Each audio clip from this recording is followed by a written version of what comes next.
scary trips. I wrote this for today, and this is the first time I'm reading it to like a crowd, so be nice, please. It's called He Called Me My Sister's Name. No, not like that, that's going to seem really weird now. Nice.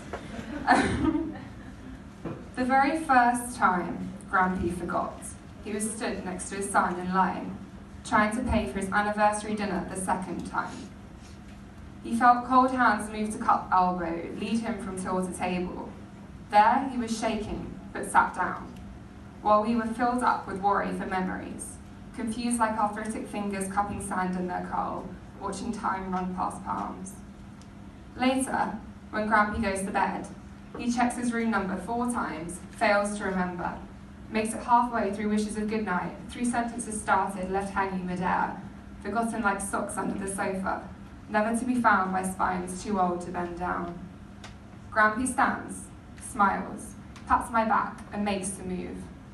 I watch his mouth form the words, then feel undirected and misplaced shame. He offered sleep tight, but called me my sister's name. I don't know if he remembers the first time he saw my grandma.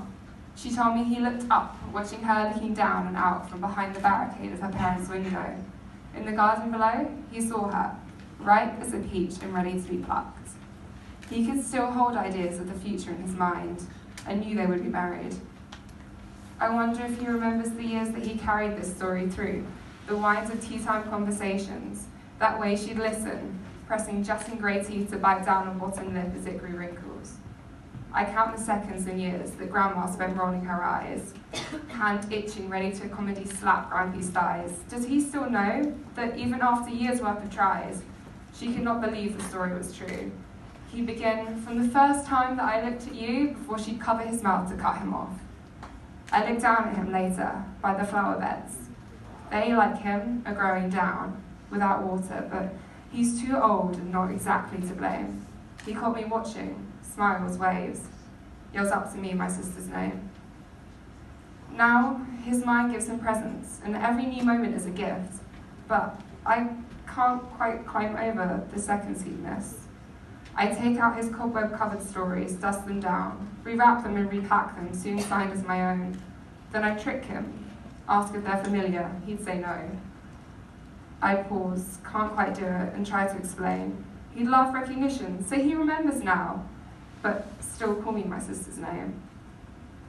And when Grandma died, things were never the same. He's chattier, funnier, forced to take up the space filled by her tellings off. He replaces tense silences with jokes quicker than the biscuits he'd scoff. But gone, her absence breaks up holes in his brain. Memories that tasted like sugar paper dissolve on his tongue, sweet and pleasure and gone, before I have time to taste them and touch them and swallow them down. My sister sends pudding, cookies and cakes. I open the tin, and Grampy doesn't refrain. Gobbles thanks, pauses, but still, he calls me her name.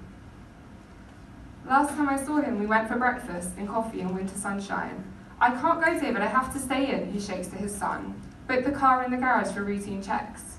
Though check and checks again, you cancelled, moved to Monday, remember? That's amazing, I gained an extra day.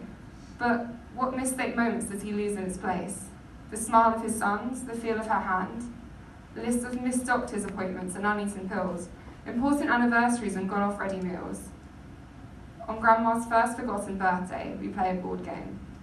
I think it's easier like this, that you don't remember, until it's my turn and he prods me, calls me her name. Now he does almost everything for the very first time. Rewatching Midsummer Murder always ends in surprise, and remembering whether he has milk in the fridge takes multiple tries. But conversations grow faster, he can't quite catch on. He's shy now, closed up. He starts to cry when we're gone. I think he's gotten quieter, we miss the jokes that he'd try. We go for coffee. Our places never change.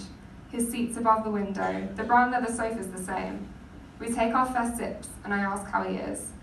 Grampy answers chattily, and I feel much lighter, until it's clear once again, he thinks my name is Natalie. Thank you.